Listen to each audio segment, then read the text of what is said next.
bad and frightened, and I cannot speak or make gestures. I cannot communicate without my personal assistant.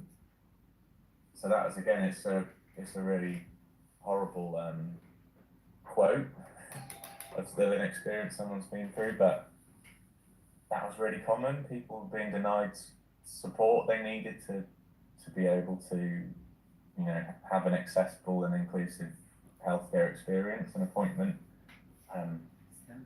So yeah, there was quite a lot of things like that too. So yeah, that's just a few. There's loads and loads of detail in this report, so I didn't want to go. I was aware we've got a launch webinar coming up in maybe a few other things to say. It was interesting because we did also ask about gender and age and urban and rural locations and things like that. So it was interesting seeing that. There was a gap between rural and urban, as you might expect, in terms of access to services. Gender was interesting because it was a bit mixed. Some things men seem to find harder than women, which we were not expecting. We don't know if that might be just how people report things, so we're not completely sure about that. But there was a lot. One of the most common services that people couldn't access was sexual and reproductive health services, so that would probably affect women and girls disproportionately. There was also examples of forced sterilisation and things like that, which again would affect probably women more than men. So there were a few things that probably have a bit of a gender angle, but to be honest, I was expecting there'd be more of a gap, that there'd be more, maybe that services might be worse for women, but we didn't find anything really that significant about that. And one thing that wasn't surprising though was of the family members that answered, the vast majority were women, which probably no one will be surprised by, but I think that shows probably the fact that women are often the primary caregiver for people and supporter for people with Down syndrome, and have maybe sort of take on more responsibility when it comes to managing their child's health. So yeah, that was I was expecting that. So yeah, I don't know. We've probably got time if anyone has a question or anything they'd like to ask. Does anyone have any questions or anything?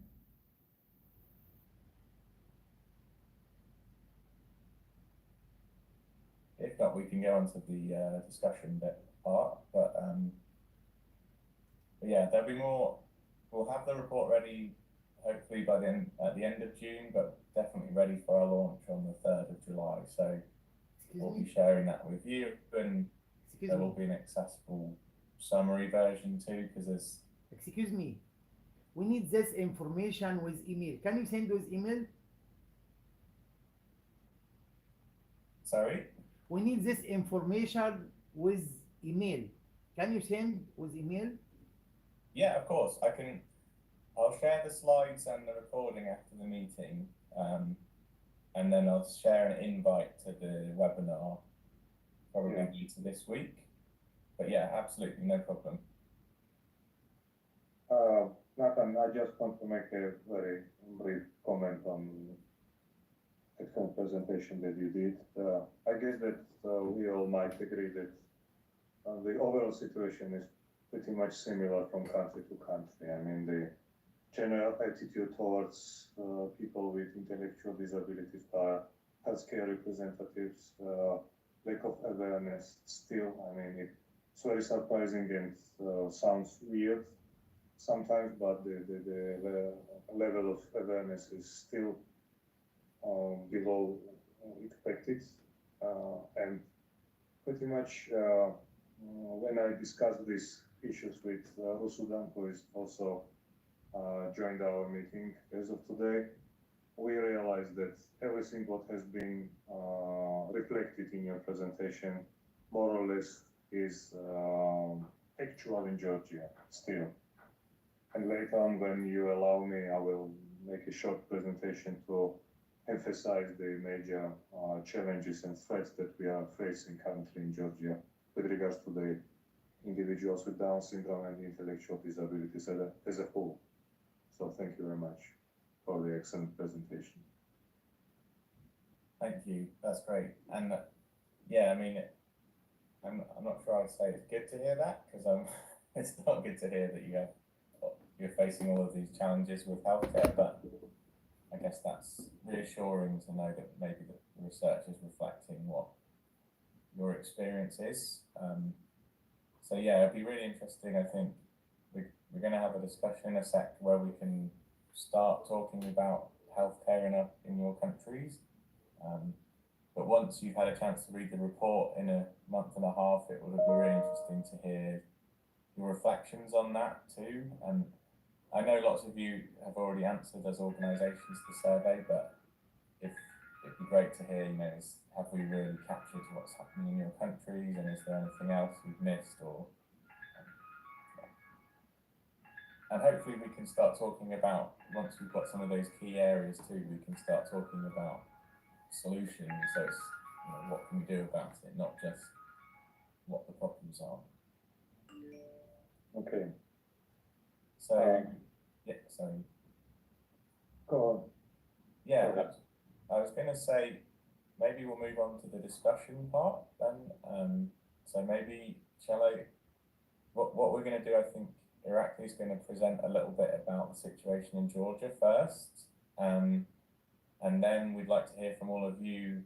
Irakli will be chairing the discussion and asking for your experiences. So I'll hand over to you, Irakli.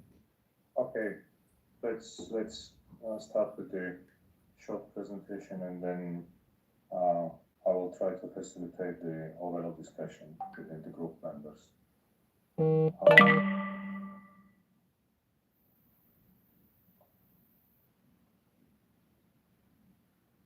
So, is the presentation showing up? Yes. Yes. Yeah. Yes. So as I told the members of the group, I'm the representative of Georgian Down Syndrome Association. My presentation will briefly emphasize the major healthcare system challenges and problems related to people with Down syndrome.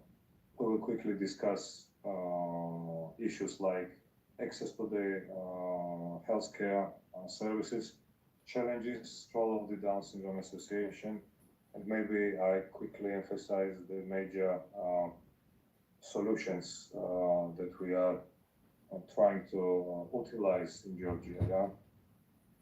First of all, I'd like to introduce you with the Universal Healthcare Program and co-payment requirements in Georgia. Mainly, the Universal Healthcare Program covers emergency and planned inpatient care issues in Georgia, provides basic scheduled services and primary healthcare facilities, but unfortunately, individuals with Down syndrome and other intellectual disabilities are still required to pay 20%, at least 20% of total treatment costs. And in comparison with other developing countries, it's pretty high in Georgia. So it's not always easy to share this amount of money for the families. In many cases, the amount equals the state-issued disability pension. So it's easy to understand how much families are suffering due to this financial burden. Universal Health Program has many gaps in coverage, and I'd like to briefly describe main ones. So medications are not covered. Specialists and specialist consultations are often excluded from the service. Most laboratory tests and diagnostics procedures are not reimbursed, even when clinically recommended for individuals with Down syndrome. Sometimes we are using alternative funding sources like municipal funding, but it's very limited by means of financial support available based on and actually mainly this is provided based on the submitted medical documentation. It's related with a huge routine, time constraints, so it's not flexible at all. This kind of service is provided once every 3 months, so again, it's limiting the accessibility of individuals with Down syndrome. Surely we have private healthcare insurance, and usually this kind of private healthcare insurance services are mainly obtained by employment contracts. And this, in many other countries, the employment percentage of individuals with Down syndrome in Georgia is very limited. Yeah, actually, the Georgian Down Syndrome Associations is the solo organization that ensures employment for individuals with Down syndrome, and we have only few cases, especially youth, who are able to be employed by different organizations, and we are actively advocating, actively working on this issue to engage as many organizations as possible. As of today, we have only 3 or 4 individuals with Down syndrome who are employed on a regular basis. Rarely the private insurance covers routine checkups or genetic conditions. Individual insurance plans are expensive and often inaccessible, are given in inaccessible format. There are absolutely no easy-read materials to make the process more accessible for individuals with Down syndrome. Our association is actively engaged in production of easy-read materials. In the entire region, this is the sole organization that provides this kind of materials in easy-read format, and it makes much easier for individuals with Down syndrome to get the medical services and understand the entire process. As to the financial burden of the families and systematic challenges we are facing in Georgia, I would like to bring your attention to a few issues that are mostly related to essential medical services must be paid for out of pocket. This burden is especially severe for families with limited income, which is usual thing in Georgia. Healthcare professionals often lack awareness of Down syndrome specific clinical guidelines, and the Ministry of Health does not actively promote or implement these guidelines. Even though the Georgian Down Syndrome Association has developed supervision guidelines for medical and healthcare providers, it's still not implemented in Georgia. I mean, we have adopted a very good guidelines developed recently by American Pediatrics. I mean, it's excellent document providing whatever guidelines are necessary, not only related to particular health care services or manipulations, but also providing guidelines how to communicate with individuals with Down syndrome. The results in delayed diagnosis or poor health outcomes are have a very negative implication of the health situation of patients with Down syndrome. Lack of centralized care and knowledge gap in the medical field also is very essential in Georgia. No single medical facility offers comprehensive care for individuals with Down syndrome in Georgia. Advanced services are concentrated in major cities, and rural areas suffer from limited or no access to those kind of medical services. This is minimal understanding of the unique healthcare needs of people with Down syndrome, and professional training in this area is insufficient or internet lacking, especially in rural or areas and regions of Georgia. Even though the country is very small, I mean, it's a huge issue in Georgia. As to the role of Georgian Down Syndrome Association and the possible tools or possibilities to deal with these kind of problems, we have developed and published the first Georgian language health guidelines for Down syndrome, as I have already mentioned, for kids and youth and adults. We have organized informal sessions for both families and medical professionals, and this is what we are doing on a permanent basis. And Rusudan is the person who is in charge of this supporting group. Actually, Georgian Down Syndrome Association is working on 4 major programs or directions. And one of the most important ones is the healthcare direction. So we are doing our best to provide necessary information to families or individuals found with Down syndrome. We are trying to serve as a major referral point for those in need. We are trying to monitor and share international medical updates and best practice. This is what we are doing on regular basis. We have created a family support group in social media. So we are meeting like twice per day with those who have specific question related to healthcare issues. Also, Georgian Down Syndrome Association provides consultation and referral services for families, advocates for improved healthcare access and inclusion, covers the cost of services not funded by the state.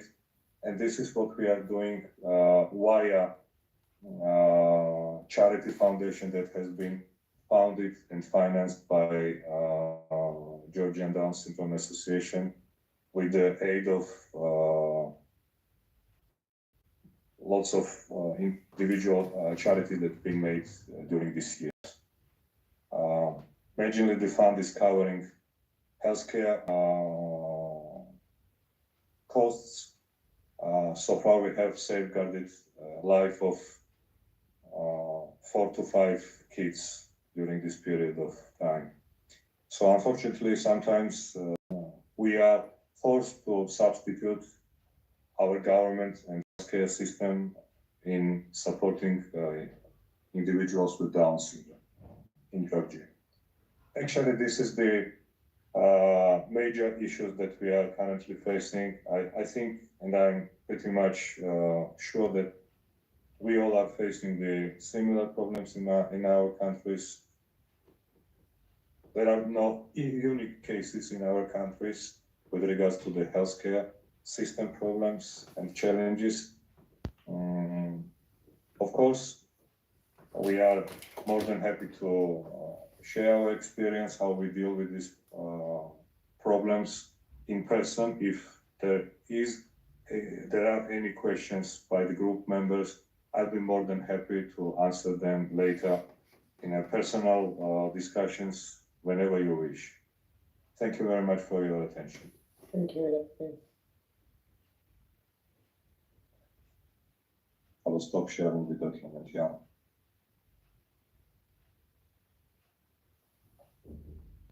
Then maybe if we say like 3 minutes per person or something like that, if people want to share updates, and then hand back to you, Irakli. Okay.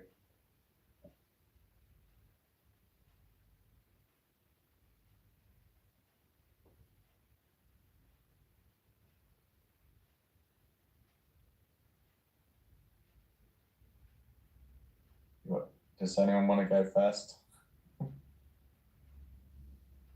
We always need someone to go first. The volunteer. Hi Nathan, I would like good afternoon, good morning, wherever you are all from.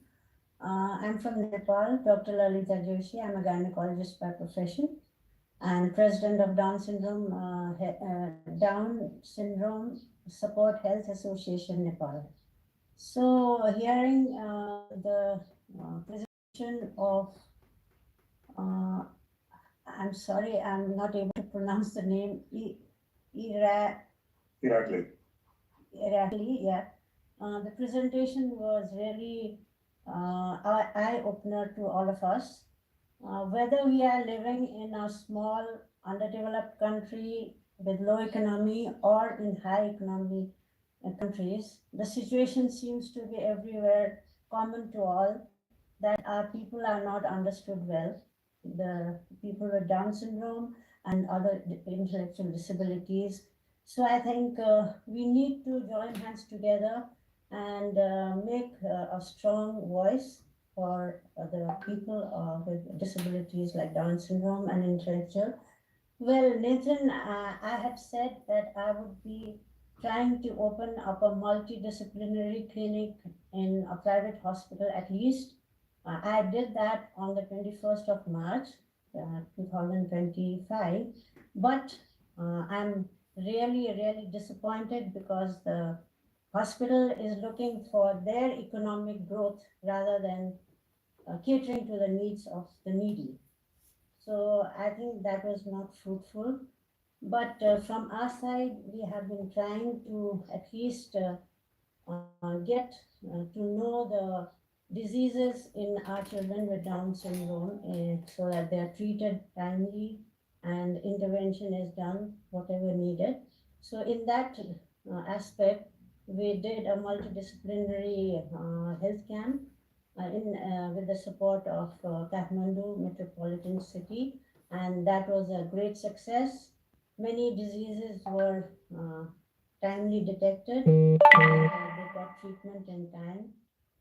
So I think this was an achievement for Disha Nepal this time. I think more has to be done still. So we'll go on trying, and with the help of all of the countries and DSI, I think this goal will be really met someday. Excellent. We are keeping our fingers crossed.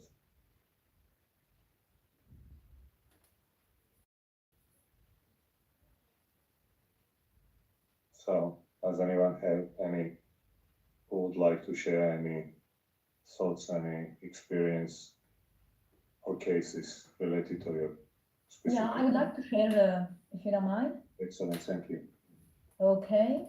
There is a tremendous changes in KSA, Kingdom of Saudi Arabia, regarding Ministry of Health. Okay, I'm going to state what was happened for the last 3 months, and they start to change the way of approaching intellectually disabled in the kingdom.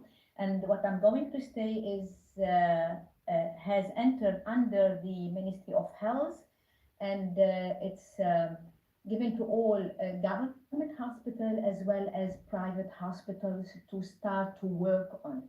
Okay. Regarding the Ministry of Health's effort to care for persons with intellectual disabilities, they try to unify the issue of the medical report. So I start with the first point: Disability Medical Report Service. A report has to be issued by Ministry of Health by a treating physician examining the patient. Approval, it has to be sent via electronic link to the Ministry of Human Resources and Social Development, which is the entity responsible for disbursing all facilitative arrangement and material in-kind subsidies. Second point, the Disability Classification and Diagnosis Clinic has to obtain a disability medical report, and they can book at a disability classification and diagnosis clinic located in various hospitals in the kingdom through a Sahati application. I will open brackets in stating that during COVID, the government launched a platform, they call it Sahati, which means my health, okay, and started with, to follow regarding COVID and so on. But they developed this platform, making it as a for health issues, mainly for all citizens, and also people with intellectual disabilities, okay, their caregivers, their parents have to, register, and everything has to go through this application. It's an amazing. I'm working in a health center. We have mainly persons with Down syndrome, but other diagnoses also. It's emerging program. Currently all vaccination cards are issued through this application Sahati program, and hoping for the months and years to become that all medical issues also as report will be through this. So as if it's like a authenticated, as if they went through all disciplines, health, pediatrician, ophthalmo, and whatever they needed. Also, the Ministry of Health, they did some beautiful program. If we open the link of the MOH here, they launch like a PDF file in 14 pages for whoever is interested. They go through and they will read into these pages stating that if you need such kind of services, you have to go to such kind of hospitals. And so they're trying to make it more and more awareness through the applications, through the link that Ministry of Health is providing to the society. I can say that this is still really, really new. The latest update was in 2nd of February. Still the emerging of this program, but we have still to wait until, the coming months and years, how persons or caregivers or families taking care of their children who are having, or people who are having intellectual disability, they're going to follow such kind of rules and regulation in the kingdom. But I can tell it's a very, very positive jump, and comparing to what happened before and now. Martha, thank you very much. Thank It you. sounds incredible. Thank you. Yeah. And I fully agree with you. I mean, it's very important to understand that the governmental support Very much. by different levels is very essential. And unfortunately, currently in Georgia, due to this very, very difficult political situation, we have a huge gap between the NGO sector and the government. And what can be done without their support? I mean, nothing, or very few. So it's very important points that you have already mentioned. And thank you very much for your incredible insights. Thank you very much. Thank you. I am Professor Ajantarani Shaha from Bangladesh on behalf of Paramita. Paramita is the organization which works for intellectual disabled, mostly for the Down syndrome. In Bangladesh, we have no any facilities for the health service from the government for Down syndrome. And there is also no policy even, there is no policy for the services. But we are, in Bangladesh, there is no health insurance for Down syndrome. So when we want and Down syndrome people's needs health service, we face a lot of problems. And we stand for a long queue. There is no separate queue even in the government hospitals. And most of people's from with Down syndrome, this family also come from low socioeconomic conditions. So they feel very problem to get the health services. On behalf of our organization, it is a small organization. we, as I am a pediatrician, me and some people work with me by voluntarily, and we give some supports and health services in a small scale to the Down syndrome families and people who come to our organizations and come to us. So all over the country, our families with Down syndrome, having a child with Down syndrome, they feels very much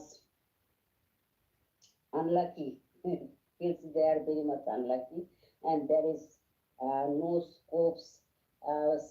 Before 2 months ago, one child with Down syndrome, their parents come to me.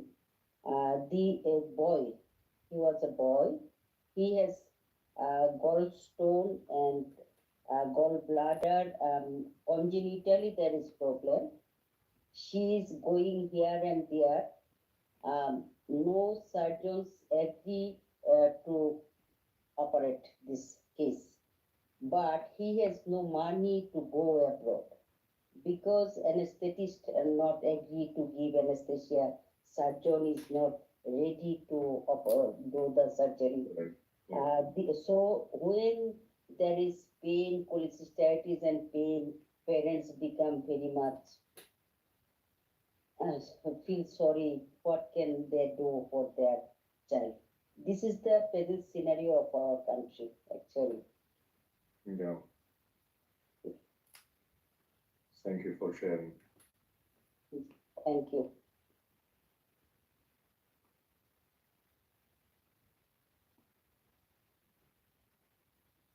Yeah. May I ask you, I can help you. Do you use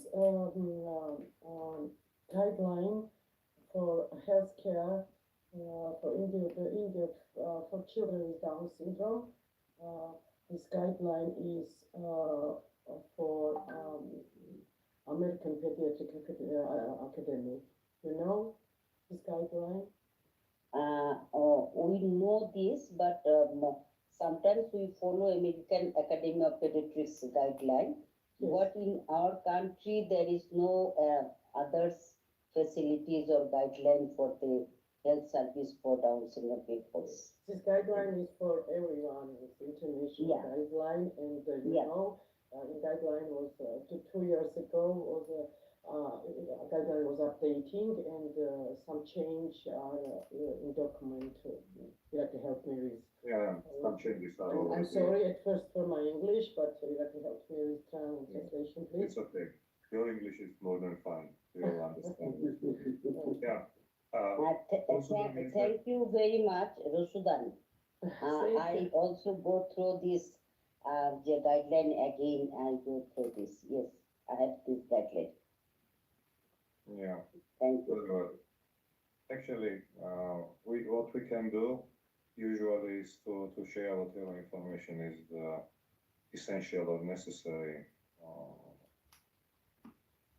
not only within the meetings but afterwards. Yeah, I mean, Sudan is more than happy to share whatever information we have to support you as much as possible. As we all. Of course. Yes, of course. Thank you very much, Sudan. And thank you, Ajanta.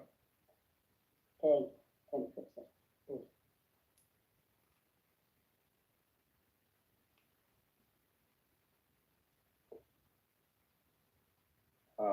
Somebody's texting in our chat that she or he would like to share some information, but unfortunately has some technical difficulties and video is not functioning.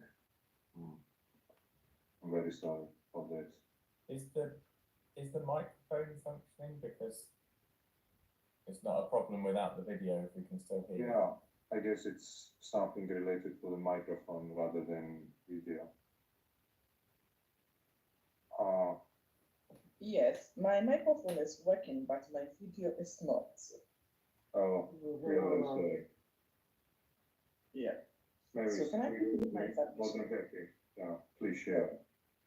Yes, we really appreciate the efforts of this presentation. Health care to persons living with Down syndrome has been a challenge for those of us in the African region, but with support, with resources from DSI, we are making a lot of impact here. So initially, we weren't having any healthcare services for persons with Down syndrome.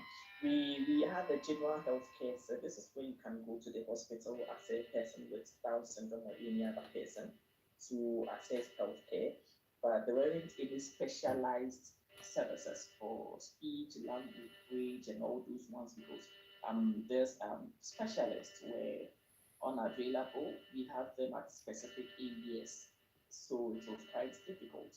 So we devised a strategy to, we at Work Foundation, we devised a strategy to send specialized healthcare services to deprived communities. Because if we are waiting for governments to put all these services in the hospitals, it might be very difficult and might take a very long time for that to happen. So we were sending this mobile clinic to people in deprived communities. So we were sending the speech therapies, the physiotherapies, the ENT, even though the timing was not enough because the maximum we could spend in a community is like 5 days or 6 days, but at least it gave the opportunity for a person with Down syndrome in a deprived community to access the services, at least one in his or her lifetime. So with more awareness, with more pushing, we were able to get our people to put persons with Down syndrome on a health insurance. But there's a limitation on the health insurance. It gives you access to medical health care, not specialized health care. So even though the person is enrolled on the National Health Insurance Scheme, the person is not able to pay for the specialized health care services. So I think yesterday we had a meeting with the Ministry of Gender, Children and Social Protection on this particular issue. This year, our 21st March World Down Syndrome Day celebration, we sent a petition to government to see or to help us when it comes to healthcare services. So yesterday, the government had a meeting with us, asking us exactly what we need or what they can put in place for persons with Down syndrome. We made a few adjustments to our healthcare policy. We are hoping that it will be rolled over or it will be started in the various health facilities for our children to benefit. With all these inputs, there is still a challenge because those in the deprived communities will still not have access to this because in the deprived communities, we have a health center, a chip compound, or a mobile clinic, which it will be very difficult for such services to still get in there because they need a space to do that. And we are just hoping government will find ways around it to come in.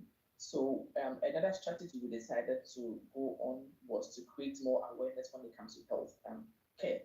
People feel that it is not important to take care of my child's health when the person has Down syndrome. What profit is it? It's just a waste of resource. So if we are able to educate the public on the importance of healthcare service to persons with Down syndrome, they might make more effort to access them. So I think the last time we met with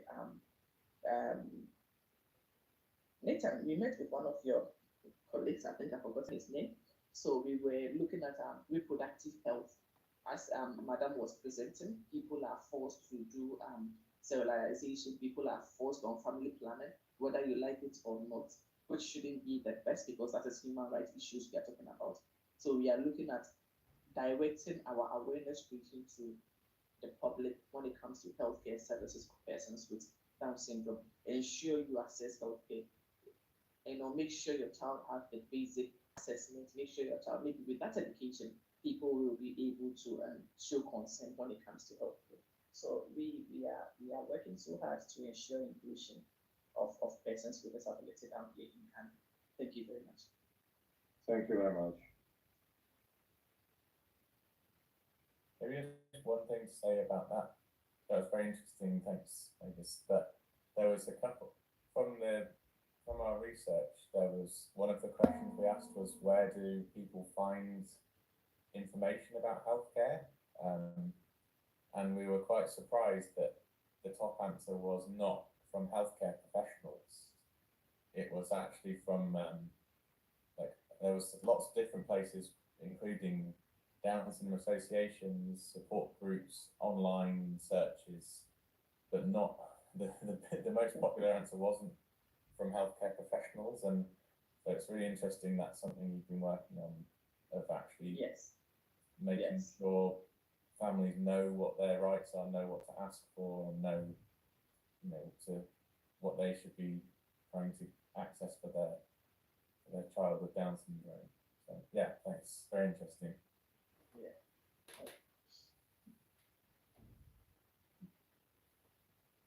There was a comment in the chat from Sharon's, who had to leave because she had another meeting, so maybe I can read that out. So she said, in the UK, the main concerns are current structural changes to our health service, and we do not yet know the implications for people who have Down syndrome. One part of this seems to be a move towards digital transformation and use of a health app, which is not accessible to most people who have Down syndrome and learning disabilities currently. Also moving to community provision, such as pharmacists, other healthcare professionals, which leads to concern about knowledge about Down syndrome and learning disabilities. Annual learning disability checks have also been deprioritised in GP contracts. This has been a really interesting meeting. I look forward to engaging further in this network going forward. That's interesting. And some things are going backwards in the UK at the moment. So sometimes you've fought very hard for a service, but it doesn't mean it stays forever. Some people are governments are looking for cuts, and sometimes things go backwards, and things you took for granted are not there anymore. We have that even in the UK. Yeah, it's a big problem. Yeah.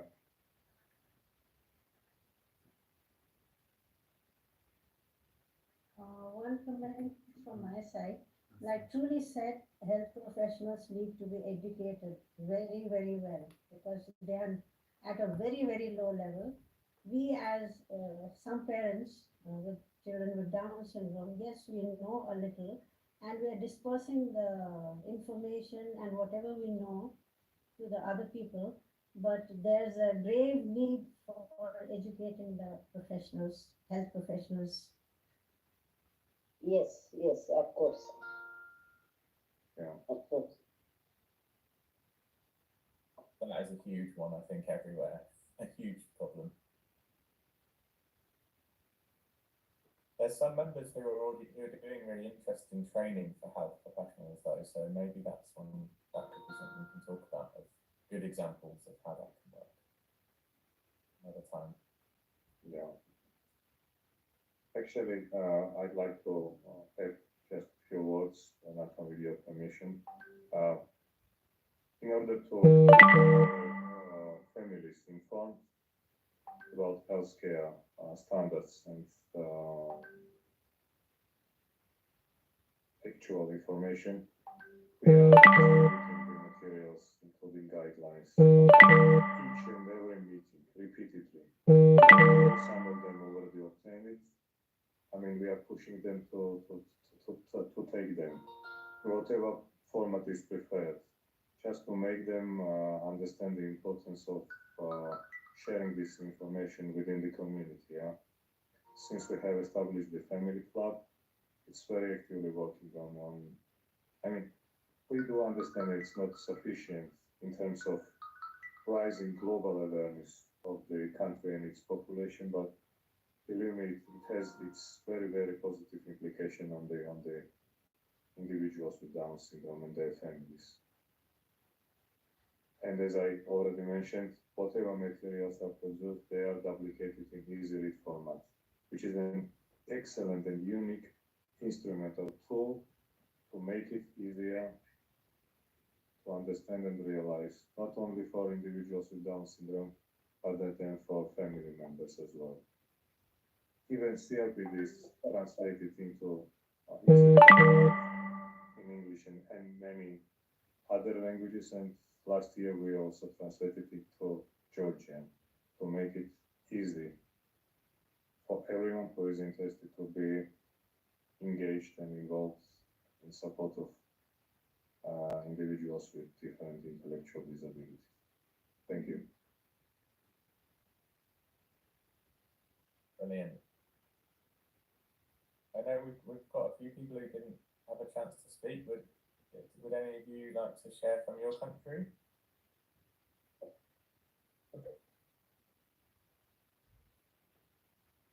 It's fine if not. Happy if you just want to listen this time around. But if you do want to share a little bit from your country, that's fine. Or you can type something in the chat if you like. Also fine. Yeah, or we can collect whatever questions are important for us and share in the next meeting our thoughts and ideas and whatever actual challenges we are facing in different countries by different organizations.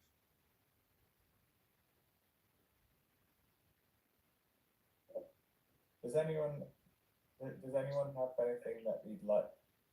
We'll probably send a survey around to ask for ideas for future meetings, but does anyone have suggestions then of what would you like this group to talk about in the next meeting or the next few meetings that would be useful?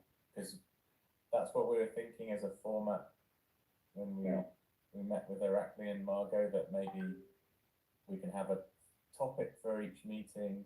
We can invite maybe a member or two to present about something they're doing on the topic or their country. We can all discuss a bit about what situation in our countries and ideas for going forward. Maybe we can even get a guest speaker in, like an expert on the topic to present to. But it depends on, we need to hear from you what is the most important topics for you, what would be most useful for you to discuss. Yeah. Anyone have any immediate thoughts? I like very much your idea, not only share the problems and challenges, rather than to focus on the possible solutions that might be experienced in different countries and also utilized as a solution in other countries. So I mean, any format, reliable format, is pretty appreciated by our group members. And solutions, not just problems. Yeah, that's good. We don't just want to talk about problems. We can speak non-stop about problems. Yeah. Unfortunately, yeah. It's reality. Yeah. Okay. Does anyone have any thoughts? Or if not, maybe we leave it there today. Can I put up a note, like, as you know, Nepal has many inaccessible mountainous terrains where healthcare professionals cannot reach, and people don't understand the language we speak. So how can we improve the accessibility of healthcare in those areas? Because in urban areas, there are so many things which is accessible, affordable, and people have economic condition is also good enough, I would say. But in the villages, they are suffering, like they have to earn their daily living. So the parents leave the child in the room locked up. They are not being looked after well. So it's a very sorry state of affair. And I would like to know from all the members here of how we can improve that situation in other countries and also in Nepal, such countries. Yeah, that's a very good topic. So maybe we can add that to our list for another meeting to discuss. Maybe Yeah, definitely. that would be a good idea. Yeah, I'm looking out for sure. Yeah, I think that is a problem in in lots of places, and even when we were speaking with Margot, even in the US, this is an issue. In higher income countries, location and geography are a big problem for access to services, even though maybe I'm sure it's much worse in Nepal. And it was interesting, she was saying even, I think a few people mentioned that a specific Down syndrome clinic is something they would like. Margot was saying, well, they have lots of those in the US, but still lots of people live hours away from one. So how do you make all of the services nearby? Yeah, unbelievable, because as per my information, they would have around 70 unique specific clinics to deal with the Down syndrome in US, and still not enough to cover the country. I mean, unbelievable. We don't have any, unfortunately. But still, if you have a everyday illness, you go to your GP probably. Whether you have Down syndrome or not, or equivalent local doctor. If they don't know about Down syndrome, you have problems, and if you have an emergency, you go to the emergency room. You need them to know. If you have a specific illness, then probably the Down syndrome clinic will refer you to a specialist, maybe anyway. So the specialized clinics are good, but we have the whole rest of the healthcare system that has to be inclusive as well, or it's not enough, even if they're everywhere. Lots of them. So yeah, I don't know. Maybe shall we leave it there? I think it feels like we're kind of coming to a natural end of the meeting.